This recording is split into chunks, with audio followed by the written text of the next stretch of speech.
Okay then, Hugh, so just taking a look at this setup now, as we discussed, the bad shots you were kind of getting was that kind of weak, high, kind of cutty, pushy one out to the right there, or was a sort of compensation, as we saw some of the shots you're playing on the Sims there, that kind of pull to the left there, quite high, strong, but quite high and off to the left there, not really much sort of control there with the face. So first we're taking a look at now, in terms of your setup, as you can see here now, for me that shaft's a little bit just sort of too far, sort of leaning backwards there, sort of where that position is now, a little bit too far near the middle of your body, and that's going to result in your left hand getting a little bit weaker on the club.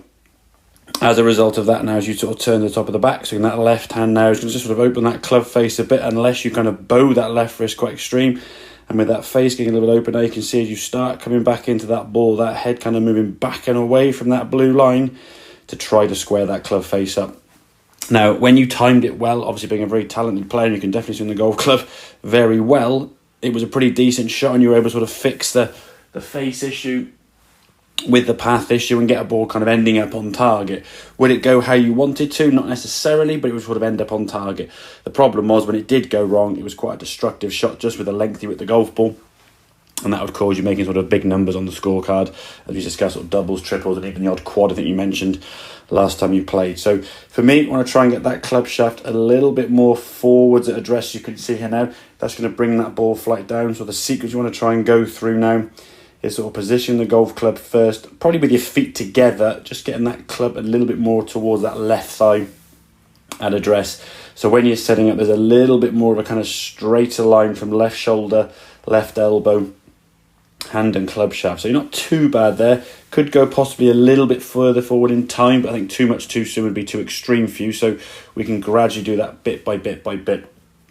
But the feeling now in the downswing with that club being a little bit stronger, once that club face now is a sort of stronger position, once we get the top of the backswing, we can start working on this sort of transition now, moving that lower half to the left side. As we could see on this one here now, when you came into the golf ball, that left hip after your backswing was created, so looking at the Nike logo now, your left hip now sort of pulling around the corner and spinning back, so not really much weight shift onto that front foot and just kind of hanging back. We want to really feel you to move into that left side, getting that body to move towards target, and with that club being stronger now, there's no need to kind of hang back and it's okay, sort of flip the club.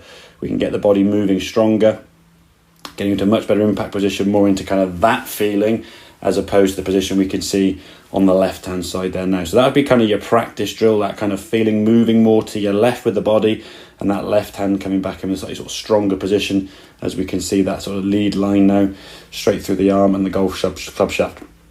And then in terms of when we play the club, put the golf ball down there. Now, having done those drills, we just make a sort of conscious move now, just sort of think about moving left. The club is already stronger. We can move now to that left side, that hip moving a little bit more. Yes, it could move a little bit more if truth be told, but again, small little steps bit by bit. We do it too extreme, too much, you'll probably have a real difficulty now with your ball striking, because if you're such a big change is being made, you're not really sure where that club is and where your body is, the contact you'll be making will be all over the place. So just gradually move that hip a little bit more this way over time, but practicing that movement there so we get into a much more kind of powerful impact position. You can sort of see there now, much more kind of through that left side, weight now shifting onto that left side, as opposed to this one really kind of leaning back on that left side a little bit too much. But that was, all down to the fact your club face was getting open and the shots you were hitting, so you were just sort of compensating really for where you wanted to be. So if you then move through to the follow through, we're getting a little more onto that left side there, just to give it this more stronger, more club face control position. So work on that grip, get that club face like stronger in your left hand, and that shaft leaning a little bit further forward, and then just sort of focus on a little bit more kind of shifting towards the target, getting that body moving more effectively, get a bit more control of that club face. So hope that makes sense to you. Any questions, obviously give me a shout, but I'll catch up with you soon. Cheers, buddy.